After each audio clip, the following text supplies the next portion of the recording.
बिस्मिल्लाहिर्रहमानिर्रहीम।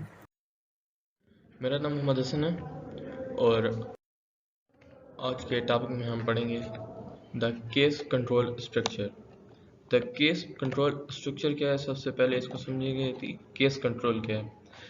एक सी प्रोग्रामिंग में कीवर्ड है स्विच, जिसको हम केस के ज़रिए कंट्रोल करेंगे तो उसको हम केस कंट्रोल स्ट्रक्चर पढ़ेंगे। तो देखते हैं कि इस चैप्टर की आउटलाइंस क्या है। इसमें सबसे पहले हम पढ़ेंगे इसका इंट्रोडक्शन। उसके इंट्रोडक्शन में हम पढ़ेंगे switch case statement, break and default statement, syntax, फिर इसका देखेंगे कि एक कोड को कैसे लिखा जाता है, फिर फ्लो चार्ट, अगर आपके जहन में कोई आइडिया है तो आप उसको कैसे एक्सप्रेस कर सकते हैं। उसके बाद इसकी टिप्स एंड ट्रैप्स, फिर वो टिप्स एंड ट्रैप्स जो रेयर यूज़ होती हैं या बिल्कुल आम यूज़ होती हैं, और उसके बाद समरी इसकी देखेंगे कि हमने इससे क्या सीखा है। और एक क्वेश्चन है वाई यूज़ है स्विच केस के, स्विच केस को यूज़ क्यों किया जाता है। और इसके बाद इसकी एक्सरसाइज के एक दो क्वेश्चन देखते हैं। तो let's go topic introduction. Switch case statement. Switch case statement क्या है? This is switch case statement allow to choose from many statement based on multiple selection by passing control to one of the case statement within its body। Basically ये multiple selection है, मतलब आपके पास बहुत सारी चीज़ें, आपने एक सी कोई चीज़ सेलेक्ट करनी है तो आप केस यूज़ करेंगे। मिसाल के तौर पे केस वन में कोई और चीज़ पड़ी है, केस टू में कोई और चीज़ पड़ी है, तो आप कहेंगे मुझे केस वन चाहिए तो आपको वो चीज़ मिल जाएगी, केस टू चाहिए तो आपको केस टू का डाटा मिल जाएगा। इसी तरह मिसाल इसकी ये है कि एक दुकानदार के पास आप जाते हैं, उसे कहते हैं कि मुझे फ़लाँ टाफ़ी दो, तो फ़लाँ टाफ़ी एक केस है। तो मतलब मुख्तलिफ़ टाफ़ियाँ उसके पास पड़ी होती हैं, मुख्तलिफ़ कैंडीज़ उसके पास पड़ी होती हैं, तो आप कहते हो कि मुझे फ़लान नाम लेके कहते हो कि मुझे ये वाली टाफ़ी दो, तो आपके लिए वो केस वन। केस टू पे आप कहते हैं कि मुझे ये टाफ़ी दो, तो आपको वो वाली टाफ़ी दे देगा। उसके बाद उसके पास एक ऐसी टाफ़ी होती है, आप एक ऐसी टाफ़ी कहते हो जो उसके पास मौजूद नहीं है, तो वो कहेगा कि मेरे पास ये टाफ़ी मौजूद नहीं है। तो आपका डिफ़ॉल्ट केस है कि उसके पास टाफ़ी नहीं है और आपने मांग लिया, तो वो कह रहा है मेरे पास नहीं है, तो उसके लिए डिफ़ॉल्ट केस यूज़ कर सकते हैं हम। अच्छा, इसमें the keyword case is followed by integer और करेक्टर। ये जो केस कीवर्ड है ना, इसको हम इंटीजर या करेक्टर कांस्टेंट से शो कर सकते हैं। इंटीजर क्या होता है? पॉजिटिव या नेगेटिव नंबर होता है। और करेक्टर क्या होता है? हमारे पास अल्फ़ाबेट्स होते हैं, capital alphabets and small alphabets, और सिंबल्स भी इसमें आ जाते हैं करेक्टर्स में। तो हम इसको इंटीजर और करेक्टर से शो कर सकते हैं। अच्छा, each constant in each case must be different from all other. मतलब आप एक केस को दो बार यूज़ नहीं कर सकते। मिसाल के तौर पे आपने एक स्विच में केस वन लिख दिया है, तो आप उसी स्विच में केस वन वापस नहीं लिख सकते, रिपीटेशन नहीं कर सकते। उसके बाद पॉइंट पे आते हैं, float constant is not used in switch case statement. जो फ्लोट कांस्टेंट है, फ्लोट किसे कहते हैं? सी प्रोग्रामिंग फ्लोटिंग वैल्यू होती है। फ्लोटिंग वैल्यू पॉइंट्स की डेसिमल की शक्ल में होती है, 1.5, 1.2, 1.3, 7.5 एक्सेट्रा। तो मतलब जितनी डेसिमल वैल्यू होती है उनको फ्लोटिंग वैल्यू कहते हैं। तो उसको स्विच केस स्टेटमेंट में हम यूज़ नहीं कर सकते।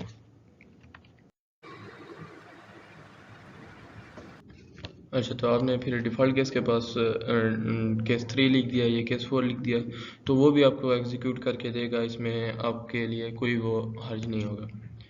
तो आगे चलते हैं लास्ट पॉइंट की जानब। ए केस और default label can be appear inside a switch. मतलब ये सिर्फ केस और default inside a switch use होगा, स्विच के अंदर यूज़ होगा। अगर आप बार यूज़ करेंगे तो एरर भी शो करेगा और कोई भी फ़ायदा इसका नहीं होगा। तो आगे देखते हैं सिंटैक्स के एक प्रोग्राम को हम लिखेंगे कैसे। एक जनरल प्रोग्राम स्विच केस के प्रोग्राम को लिखने के लिए सबसे पहले आपको ऊपर हेडर फाइल, जैसे सी लैंग्वेज में होते हैं प्री प्रोसेसर्स वगैरह, और आप उसकी बॉडी में क्या लिखेंगे कि आप एक इंटीजर उसको शो करवाएंगे और डिक्लेयर कराएंगे। उसके बाद आप सबसे पहले स्विच कीवर्ड यूज़ करेंगे। स्विच कीवर्ड यूज़ करने के बाद आप उसमें करेक्टर और इंटीजर एक्सप्रेशन दे सकते हैं। फ्लोट वैल्यू, जैसे कि मैं पहले बताया हूँ कि वो यूज़ नहीं कर सकते। उसके बाद केस कंडीशन वन, इधर आप कंडीशन लिखेंगे कि मुझे कौन सा केस चाहिए। अगर मैं वन पुट करता हूँ, जैसे इधर तो वन लिखा हुआ है ना, तो आप इधर 5 भी पुट कर सकते हैं, 9 भी पुट कर सकते हैं, कुछ भी पुट कर सकते हैं। उसके बाद इसको स्टेटमेंट लिखेंगे जो आप आउटपुट लेना चाहते हैं, या कोई मतलब आप और इसमें लूप यूज़ करना चाहते हैं, जो भी आप यूज़ करना चाहते हैं। उसके बाद आप ब्रेक यूज़ करेंगे, सिर्फ आपको केस 1 ही चाहिए। उसके बाद केस 2 का यही प्रोसेस करेंगे, केस 2 को लिख के उसमें स्टेटमेंट आप लिख देंगे, उसके बाद ब्रेक यूज़ कर देंगे। उसके बाद डिफ़ॉल्ट, अगर आपके पास कोई केस इसके अकॉर्डिंग नहीं है, स्विच के अकॉर्डिंग नहीं है, वैल्यू उसकी इक्वल नहीं हो रही, तो ऑटोमेटिकली डिफ़ॉल्ट में चला जाएगा। तो ये इसके लिखने का सिंटैक्स था। फ्लो चार्ट बेसिकली आप एक मतलब अब जो प्रोग्राम लिखना चाहते हैं उसके आइडिया को आप एक्सप्रेस करना चाहते हैं, तो उसको एक चार्ट की शक्ल में लिख सकते हैं। तो देखेंगे इसको कैसे लिखें। सबसे पहले ये ओवल शेप यूज़ करके आप टर्मिनेटर लगाएंगे, फिर इस प्रोसेस, इसको ये जो पैरेललोग्राम बना हुआ है इसको प्रोसेस कहते हैं। तो इसमें आप अपना डेटा इंटर करेंगे जो भी आप इंटर करना चाहते हैं। उसके बाद केस 1, इस जो ये आपको ये जो शेप नज़र आ रही है इसको हम डिसीजन कहते हैं। और अगर ये केस 1 करेक्ट है, आपने केस 1 की वैल्यू इधर, अगर आपने वैल्यू 1 इंटर की है तो आपको ये स्टेटमेंट 1 प्रिंट करके इधर प्रिंट कर देगा इस जगह पे। और अगर ये केस अगर 1 नहीं है, इधर आपने 1 इंटर नहीं किया, तो ऑटोमेटिकली वो इधर चला आएगा क्योंकि नो। तो ये केस 2 के स्टेटमेंट, तो ये इधर आके प्रिंट हो जाएगा अगर आपने ब्रेक यूज़ की हुई है। और अगर आप इधर 3 या 4 या 5 जो भी यूज़ करते हैं, तो हमारे पास 1 और 2 है, तो ये डिफ़ॉल्ट केस। तो डिफ़ॉल्ट केस में आके ये स्टेटमेंट डिफ़ॉल्ट प्रिंट करेगा और इधर आके ये एंड हो जाएगा, और लास्ट में ऑल में एंड, और इसको डेटा कहते हैं। सो नेक्स्ट चलते हैं। ये टिप्स एंड ट्रैप्स। टिप्स, तजावीज़ एंड ट्रैप्स, जाल। कौन सी ऐसी तजावीज़ हैं जिन पे आप काम करके प्रोग्राम को ईजिली लिख सकते हैं, और कौन से ऐसे जाल हैं जिनसे आप बच सकते हैं। जाल वो जो एरर शो करते हैं, आपको एरर प्रिंट करवाते हैं, तो उनको जाल कहते हैं। तो चलते हैं कि कौन से ऐसे जाल हैं और तजावीज़ हैं। सो पॉइंट नंबर 1 इसका है, you can put the case in any order you want. आप एक केस को किसी भी ऑर्डर में मतलब जो स्विच में केसेस यूज़ हो रहे हैं, तो आप किसी भी ऑर्डर में लिख सकते हैं उनको। पहले आप 1 लिखें, पहले आप 5 लिखें, पहले आप 6 लिखें, असेंडिंग ऑर्डर, डिसेंडिंग ऑर्डर, किसी भी ऑर्डर में यूज़ कर सकते हैं। जंबल ऑर्डर आप यूज़ कर सकते हैं। तो देखते हैं कि ये कैसे एग्जांपल इसकी मैंने दी हुई है इधर। सबसे पहले मैंने प्री प्रोसेसर यूज़ किया है, हेडर फाइल यूज़ किया है, उसके बाद इन पेन, फिर मैं इनकी बॉडी में आया हूँ। मैं इनकी बॉडी में मैंने एक इंटीजर डिक्लेयर कराया है रूम के नाम से, फिर उसको प्रिंट कराया है और उसको स्कैन कराया है। प्रिंट एफ का सिस्टम ये होता है, ये कीवर्ड है, और इसका सिस्टम ये होता है कि ये कंपाइलर पे सिर्फ आपको ये इक्वेशन प्रिंट करके देगा। ये जो मैंने रूम नंबर लिखा हुआ है ना, ये आपको सिर्फ प्रिंट करके देगा। और स्कैन एफ का ये है कि इसमें %d यूज़ होता है, और %d इंटीजर के लिए, %c करेक्टर के लिए, और %f फ्लोटिंग वैल्यू के लिए। अच्छा, स्कैन एफ का फंक्शन ये है कि अगर आप इसकी वैल्यू असाइन करना चाहते हैं कीबोर्ड से, तो ये रूम की जगह आपको, ये जो हमने इंटीजर शो किया है रूम डिक्लेयर करा है, तो at the address of room, ये रूम के एड्रेस में जाके आपको एक इंटीजर शो कर देगा, इंटीजर इंटर कर देगा। जैसे भी आप कीबोर्ड से 5 प्रेस करते हैं वो 5 इंटर कर देगा। तो स्विच को भी मैंने रूम ही उसके डिक्लेयर कराया। उसके बाद अगर मैं कहता हूँ अगर रूम नंबर 9 है, तो नेक्स्ट रूम नंबर इज़ 10। जैसे काबिज है कि एक 9 नंबर रूम के बाद 10 नंबर रूम है, तो मैंने तो ऐसे एग्जांपल के लिए इसको यूज़ किया। उसके बाद देखें, इसके बाद कोई ऑर्डर नहीं है, 9 के बाद 2, असेंडिंग से डायरेक्ट डिसेंडिंग, ऊपर से डायरेक्ट नीचे की तरफ चला गया। इसके बाद मैंने रूम नंबर 2 में प्रिंट किया, नेक्स्ट रूम नंबर इज़ 3। इस तरह आगे मैंने ब्रेक स्टेटमेंट यूज़ कर दी। उसके बाद केस नंबर 17। केस नंबर 17 पहले देखें 9 यूज़ किया है, फिर 2 यूज़ किया है, फिर 17 यूज़ किया है। कोई ऑर्डर नहीं है, जंबल ऑर्डर है। तो आप किसी भी ऑर्डर में अपने केसेस लिख सकते हैं। मिसाल के तौर पे आप एक जैसे हमारा प्रोग्राम था कि हमने जो यूटी का टेस्ट होता है, यूटी पेशावर का, तो ईटा टेस्ट होता है, तो उसमें हमने यूज़ करना था कि ईटा रोल नंबर यूज़ करके स्टूडेंट का डेटा प्रिंट कराना था। तो मेरे पास जो मेरे अपने क्लास के रोल नंबर थे, तो किसी का 804 था, किसी का 1408 था, तो मुख्तलिफ डिजिट थे, क्योंकि इधर सीक्वेंस में नहीं होते, क्योंकि अलग अलग कैंपस होते हैं, तो उसके बेस पे आप जब ऊपर नीचे कर सकते हैं। तो डिफ़ॉल्ट केस में जब भी ये कोई भी रूम इंटर करेगा इन 3 रूम के अलावा, तो वो कहेगा आई don't know about the next room, क्योंकि मैंने उसको इंटर ही नहीं किया कि अगर तुम रूम नंबर 3 पुट करे तो तुम रूम नंबर 4 को, तो ये उससे नहीं पता होगा। इसका आउटपुट देखते हैं कि फिर कंपाइलर ने मुझे क्या आंसर आउटपुट पे इसने दिया। जब मैंने रूम नंबर 2 इंटर किया है तो इसने दिया नेक्स्ट रूम नंबर 3, जैसे कि आपको मैं पीछे दिखा आया हूँ मेरे प्रोग्राम में। और जब मैंने room number 5 which is our default case, तो इसने I don't know about the next room print किया है। चलते हैं नेक्स्ट हमारी पॉइंट की जानिब, और नेक्स्ट पॉइंट है you are also allowed to use the character value in the case and switch case. मतलब जैसे कि मैंने बताया कि करेक्टर वैल्यू आप शो यूज़ कर सकते हैं, लेकिन उसका एक स्पेसिफिक मेथड होता है। अगर आप, जैसे मैंने पिछली एग्जांपल दी, तो उसमें टू विदाउट एनी कुछ भी यूज़ ना करके सिर्फ टू लिख दिया तो वो केस टू बन गया। लेकिन करेक्टर में ऐसा नहीं होता। करेक्टर में एग्जांपल देखते हैं क्या करेक्टर में क्या सीन होता है। तो वही हेडर फाइल्स इनमें, फिर मेन बॉडी में मैंने नेम इंटर किया, प्रिंट है, स्कैन है। और इसमें मैं चाहता हूँ कि अगर मैं कैपिटल लेटर इंटर करूँ, मतलब उसका पहला वर्ड इंटर करूँ, तो मेरे पास पूरा का पूरा नाम लिखा हुआ है। अच्छा, तो जैसे कि इधर मैंने एच यूज़ किया, लेकिन एच के साथ ये दो जो मैंने यूज़ की, ये मैं हाईलाइट कर रहा हूँ। Inverted single inverted comma use करने पड़ेंगे लाजमी। अगर ये हम नहीं करते तो हमें ये ब्रेक शो करेगा, हमें ये एरर शो करेगा। इसके बाद जैसे मैंने इसको एच शो किया, तो इसने हसन प्रिंट करवाया। जब मैं एफ शो करना चाहता हूँ तो ये फाद प्रिंट करवाया। जब मैं एन शो करना चाहता हूँ तो ये नोमान प्रिंट करवाए। जब मैं के शो करना चाहता हूँ ये खिदा शो करवाए। और एनी वर्ड जो भी अदर आ जाए तो ये नो मैच फाउंड हो जाए। तो इसके आउटपुट देखते हैं कि आउटपुट हमारे पास क्या आई है। जब मैंने एच शो करवाया तो हसन दिया अकॉर्डिंग टू आवर कोड। और जब मैंने ए शो करवाया विच इज़ डिफ़ॉल्ट केस, तो इसने दिया नो मैच फाउंड, मतलब उसके पास मैच ही फाउंड नहीं कर रहा, तो क्या देगा, क्योंकि ए से मैंने कोई आमिर या कोई चीज़ कोई नाम नहीं लिखा। तो नेक्स्ट की जाने पड़ते हैं। अच्छा, नेक्स्ट हमारे पास टिप्स है कि at the same time if user may want to execute a common set of instrument for the multiple cases then it is possible. मिसाल के तौर पे आप कहते हैं कि मैं केस 1 इंटर करूँ, 2 इंटर करूँ, 3 इंटर करूँ, ये 3-4 मतलब मैं इंटर करूँ तो मेरे पास एक ही स्टेटमेंट प्रिंट हो गया है। तो मल्टीपल केसेस के लिए आप एक कॉमन स्टेटमेंट प्रिंट करवाना चाहते हैं, तो इसके लिए भी आप ये यूज़ कर सकते हैं कि आप केस 1, केस 2, केस 3 इकट्ठा लिख के उसके अंदर स्टेटमेंट लिख दें।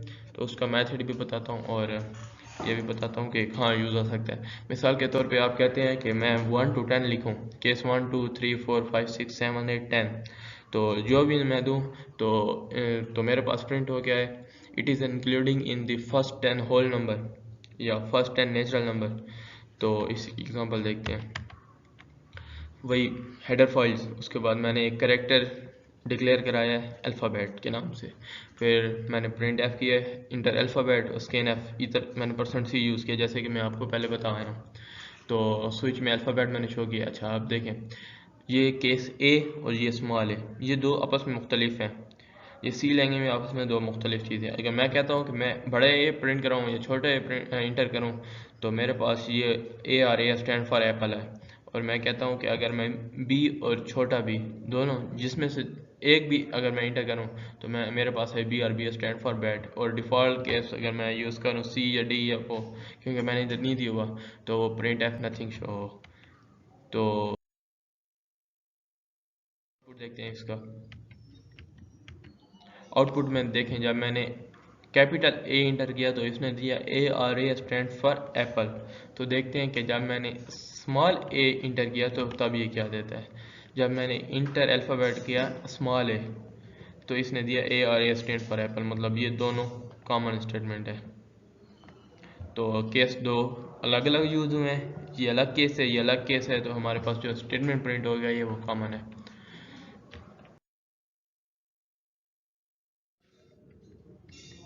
इसके बाद हमारी नेक्स्ट भी है कि if we use no default case then the program simply fall through the entire switch and continue with the next instruction if any। मतलब हमने डिफ़ॉल्ट केस यूज़ नहीं किया हुआ लास्ट में, और हम कोई भी इंस्ट्रक्शन देते हैं तो वो उसी केस के अंदर, उसी स्विच के अंदर कंटिन्यू हो जाएगा, उसी पे वर्क करना। ब्रेक यूज़ नहीं किया हुआ, डिफ़ॉल्ट केस यूज़ नहीं किया हुआ, तो वो उसी केस के अंदर उस पर फंक्शन करना शुरू हो जाएगा। इसके मैंने एग्जांपल दी हुई है कि जब हमने ये case 1 is equal to X plus 5 ये फर्स्ट टू केस दिए हुए हैं और मैंने डिफ़ॉल्ट यूज़ नहीं किया, और ये मैंने नेक्स्ट इंस्ट्रक्शन दिया, नेक्स्ट इंस्ट्रक्शन इज प्रिंटेड। तो मेरे पास जब केस 1 भी दूँ केस 2 भी दूँ तो मेरे पास ये प्रिंट होकर आएगा क्योंकि मैंने डिफ़ॉल्ट यूज़ नहीं किया। इसका आउटपुट देखते हैं। ये जब मैंने x इजिकल टू 1 पुट किया तो x इजिकल टू 6 वैल्यू आई है, जैसे मैंने x प्लस 1 कहा था और केस 1 में, और केस 2 में जैसे ये केस 2 है और मैंने इधर कहा था x प्लस, जब मैं 2 इंटर करूँ तो x प्लस 10 और 2 प्लस 10 इजिकल टू 12 होता है, तो मेरे पास 12 प्रिंट होके आ गया। और इसके साथ साथ ये statement next instruction is printed, next instruction is printed, ये भी प्रिंट होके आ गया। तो यही हमारा सारा इसकी वो था। उसके बाद नेक्स्ट पे चलते हैं। नेक्स्ट एग्जांपल क्या है, if there is no break statement in switch statement then the compiler execute all the next cases. अगर कोई ब्रेक स्टेटमेंट यूज़ नहीं करेंगे तो कंपाइलर जो अगली सारी स्टेटमेंट है वो आपको कंपाइल एग्जीक्यूट करके देगा। एग्जांपल देखते हैं। ये हेडर फाइल डाली है, उसके बाद इंट में इंट वैल्यू प्रिंट वैल्यू, मतलब ये वैल्यू मैंने एक डिक्लेयर करी है, उसके बाद प्रिंट वैल्यू, उसके बाद स्कैन एफ वैल्यू मैं जो दूंगा, ये अगर मैं देना चाहता हूँ 223 तो ये मैं कहता हूँ कि ये प्रिंट करे आई एम इन रूम 223। इसके बाद मैंने कोई ब्रेक स्टेटमेंट यूज़ नहीं की। उसके बाद केस 219 में इंटर करता हूँ तो ये मैं कहता हूँ ये दे नुमान इज़ इन रूम 219, तो आगे ब्रेक यूज़ नहीं की। और 215 में भी ऐसे यूज़ किया, खिजर इन इज़ रूम 215, तो उसके बाद भी मैंने ब्रेक यूज़ नहीं की। अच्छा, इसका ये है ना कि जब मैं 223 दूंगा तो ये नीचे वाले सारे प्रिंट करवाएगा, ये वाली भी, ये वाली भी और ये वाली भी। जब मैं 219 दूंगा तो ये वाली और ये वाली, और जब मैं 215 दूंगा तो ये वाली। आउटपुट देखते हैं कि आउटपुट में क्या रिजल्ट शो होता है। जब मैंने 223 प्रिंट करवाया तो इसमें ये तीनों दिया, I am in room 223, Numan is in room 219, Khizar is in room 215। क्यों? क्योंकि हमने ब्रेक स्टेटमेंट यूज़ नहीं की थी। उसके बाद नेक्स्ट देखते हैं, जब मैंने 219 प्रिंट करवाया तो 223 मेरा पहला केस था तो वो इधर शो नहीं हुआ, तो नुमान इज़ इन रूम 219 और खिजर इज़ इन रूम 215। और अगर मैं 215 यूज़ करता तो सिर्फ Khizar is in room 215 use print होता और कुछ नहीं होता।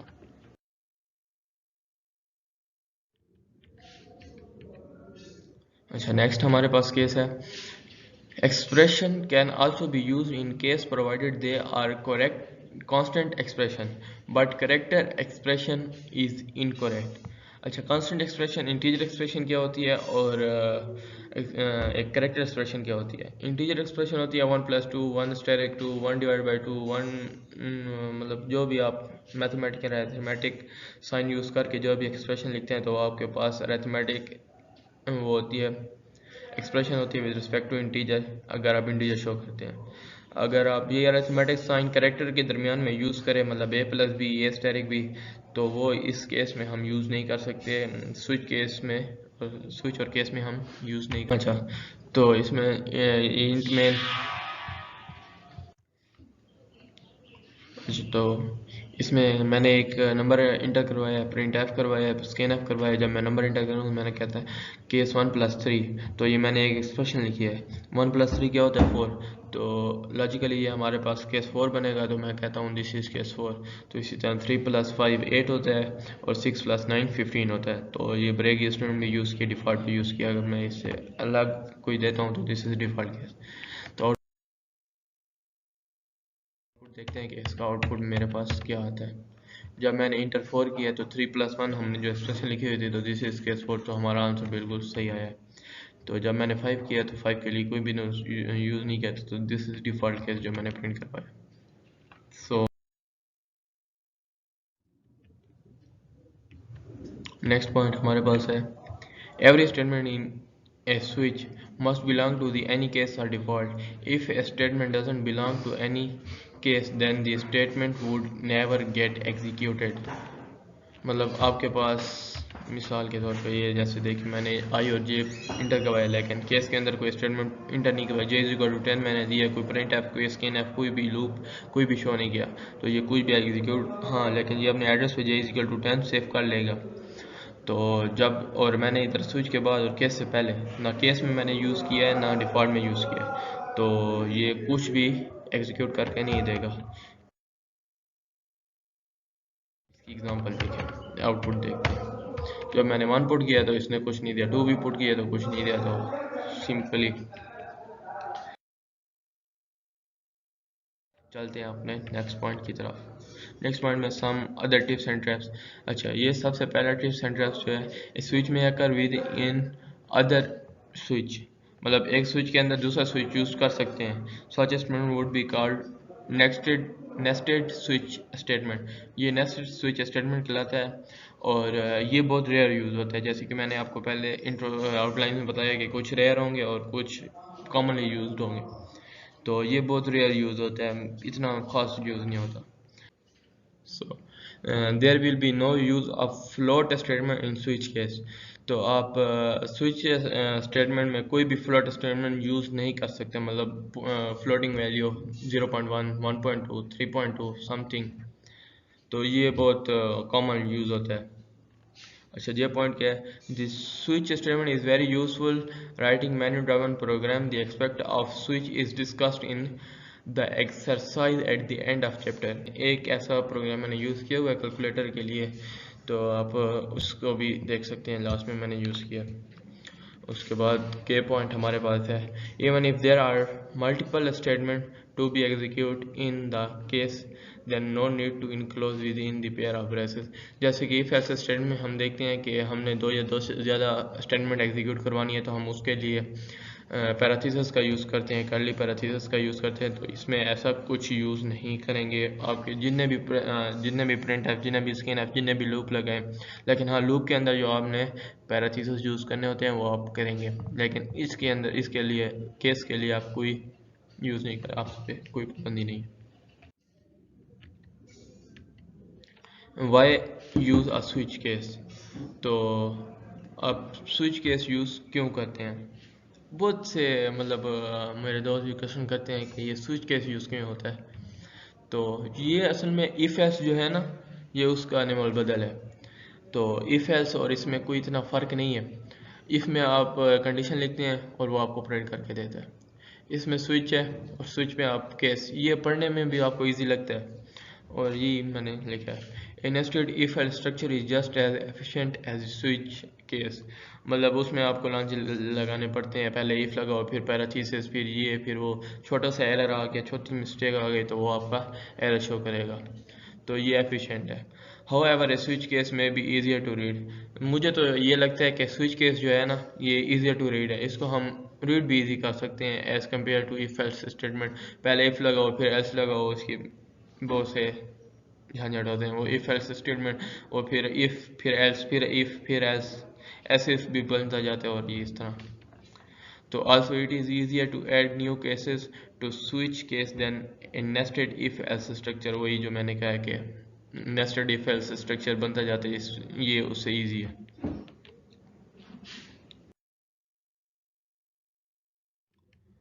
तो उम्मीद करता हूँ कि आपको समझ आ रही होगी और समरी की जाने बढ़ते हैं कि हमने इससे क्या क्या सीखा। The break statement can be use at the last statement in each case statement. मतलब केस स्टेटमेंट के बाद ब्रेक स्टेटमेंट का यूज़ करना लाजमी है अगर आपको सिंगल स्टेटमेंट चाहिए। उसके अलावा तो आप केस यूज़ नहीं कर सकते, आपको केस यूज़ करने का कोई फ़ायदा ही नहीं है। Break statement cause control to transfer the end of switch. जैसे कि ये ब्रेक भी है और ये भी केस कंट्रोल कर रहा है, जैसे कि टॉपिक का नाम है केस कंट्रोल स्ट्रक्चर। तो ये break statement causes control to transfer the end of switch statement, मतलब दूसरे केस में उसको कन्वर्ट नहीं होने देता, ट्रांसफ़र नहीं होने देता, तो ये उसको कंट्रोल कर रहा है। तो लास्ट इसका पॉइंट है, if a break statement is not use then the flow of control will continue in the next task. तो मतलब उसका जो फ्लो है वो नेक्स्ट टास्क में चला जाएगा। अगर ब्रेक स्टेटमेंट यूज ना हो तो केस 1 केस 2 सारे प्रिंट होंगे, जैसे मैंने आपको बताया है। इसी एग्जांपल पे कर रहे हैं। एक्सरसाइज की जाने बढ़ते हैं कि एक्सरसाइज में मैंने सिर्फ 2 क्वेश्चन लिए। तो एक में हमने क्या करना है कि आउटपुट फाइंड करना है। ये प्रोग्राम दिया हुआ है, ये हेडर फाइल क्योंकि उधर नहीं होती एक्सरसाइज में, तो मैंने भी नहीं लिखी। ये मैंने बुक से सी प्रोग्रामिंग की बुक है लेटर सी बाय विश्वकांत युशरा, तो उससे मैंने कॉपी करके इधर मैंने प्रिंट किया है। तो ये मेन, तो करेक्टर मैंने एक करेक्टर इसको डिक्लेयर कराया है 3 के नाम से, स्विच फिर सूट लिखा है केस 1, जैसे मतलब बुक से कॉपी किया मैंने। तो इसमें ब्रेक स्टेटमेंट यूज़ नहीं हुई, तो इसका आउटपुट क्या आएगा, डायमंड, स्पेड, हार्ट या ये। तो आप बताएं क्या आएगा।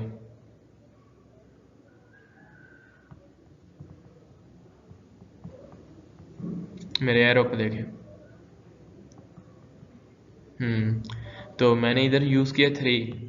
हमारे पास केस 1 और केस 2 अवेलेबल है, डिफ़ॉल्ट केस अवेलेबल नहीं है। तो हमारे पास ये हार्ट यूज़ हुआ आएगा, और ये पैरेंथेसिस के बाद ये मैंने एक प्रिंट एफ ये भी यूज़ किया है, थर्ड वन वेयर या सूट। मेरे पास हार्ट प्रिंट हुआ एग्जीक्यूट हुआ आएगा और ये एग्जीक्यूट हुआ।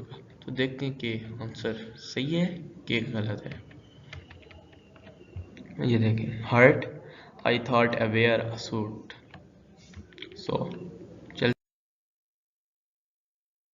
चलते हैं नेक्स्ट पार्ट की जानिब। नेक्स्ट पार्ट हमारे पास है part B, find the error.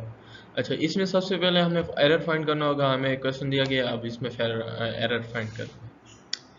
चलो करें, आप एरर फाइंड करें, देखते हैं कि कौन कौन सही देता है जवाब। एक आपकी ट्राई भी हो जाएगी क्या एरर है इसमें।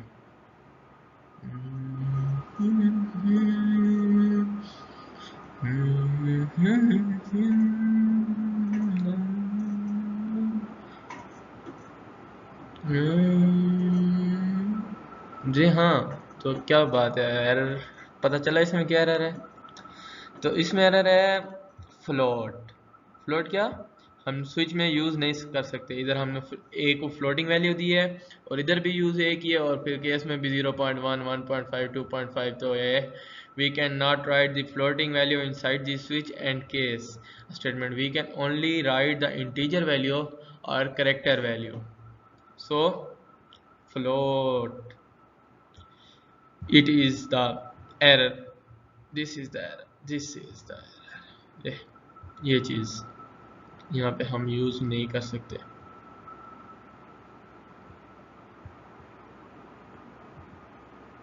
सो बी केयरफुल, इस एरर से बचें।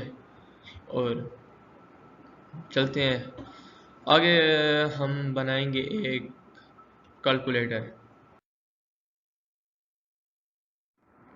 एक मिनी कैलकुलेटर आप कैसे बना सकते हैं इसकी हेल्प से। Write C program for calculator using switch case. Mini calculator का मतलब ये है कि add subtract and divide 2 number या 3 नंबर। तो इसके लिए देखते हैं, hashtag include studio dot H, ये हेडर फाइल आ गई इंट में। चलो सही है, अब इसको समझते हैं, इसको अच्छी तरह समझना होगा हमें।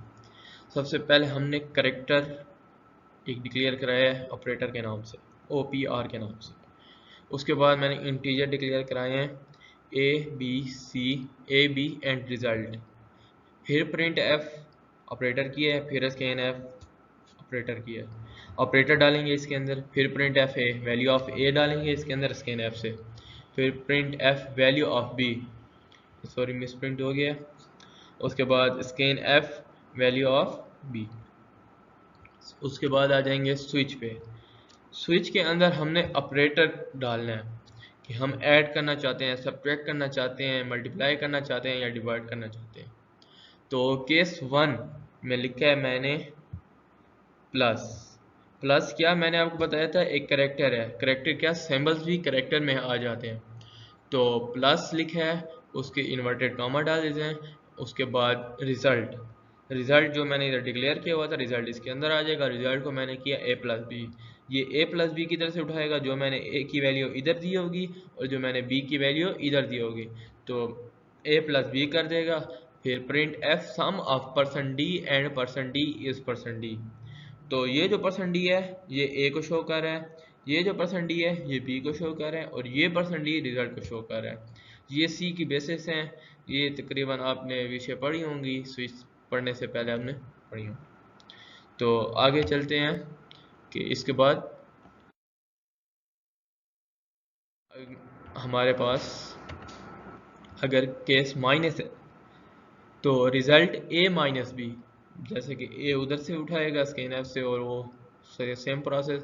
फिर subtraction of percent D and percent D is percent d, मतलब a minus b is subtraction of a and b is result. इसके बाद ब्रेक यूज़ किया है, उसके बाद एस्टेरिक मल्टीप्लाई के लिए हम एस्टेरिक यूज़ करते हैं इधर सी प्रोग्रामिंग में। तो रिजल्ट इसका आएगा a asterisk b, multiplication of a and b is result, break ये डिवीजन के लिए यूज़ किया है, result a divided by b is equal to print f division of percent a and percent D and percent D is percent d a b c, मतलब ये division of a and division of b is result. उसके बाद मैंने return कर दिया। इसके आगे अगर मैं डालना चाहता डिफ़ॉल्ट केस तो वो भी डाल सकता था, लेकिन मैंने इधर यूज़ नहीं किया। आप यूज़ कर सकते हैं कि नो ऑपरेटर अवेलेबल, अगर आप कोई ए डाल दें बी डाल दें ऐसे आप हाथ लग जाता है, या जैसे लॉग होता है इसमें साइंटिफिक कैलकुलेटर में, तो उसके लिए आप एलन लिख दें तो वो आपको देगा अनअवेलेबल ऑपरेटर, या जैसे भी आप प्रिंट में जो स्टेटमेंट आप उसको देना चाहते हैं। तो इसका रिजल्ट देखते हैं कि रिजल्ट क्या है। आउटपुट ये जब मैंने ऑपरेटर ये पॉजिटिव मैंने इंटर किया, value of 6, value of A is equal to 6 enter की, वैल्यू ऑफ बी जिसमें मिस प्रिंट हुई थी VALUE मैंने लेना था लेकिन VASLUE दिया तो उसकी वजह से आ गया। वैल्यू ऑफ बी मैंने 8 दी, तो सम ऑफ 8 वो जो परसेंट डी यूज़ किया था उसने इसके एड्रेस पे पहुंचा दी 6 को। उसके बाद बी मैंने जो इंटर किया है 8, वैल्यू ऑफ 6 एंड 8 इज़ 14। आप सिंपल देख लें कि 6 प्लस 8 इज इक्वल टू 14 होता है। अच्छा, जब मैंने ऑपरेटर ये यूज़ किया तो मेरे पास फिगर 17 आ गया। फिगर 17 में आउटपुट केस में ये मतलब माइनस के लिए तो ए मैंने 5 पुट किया और बी मैंने 8 पुट किया, तो 5 माइनस 8 इज़ -3 होता है, तो इसने ये हमें आंसर दे दिया सब्ट्रैक्शन ऑफ 5 एंड -8। तो ऑपरेटर जब मैंने स्टेरिक यूज़ किया मल्टीप्लिकेशन के लिए 4 क्रॉस 4 किया, मैंने ए को 4 किया बी को 4 किया, multiplication of 4 and 4 is 16, 4 cross 4 16 होता है, आपको पता है।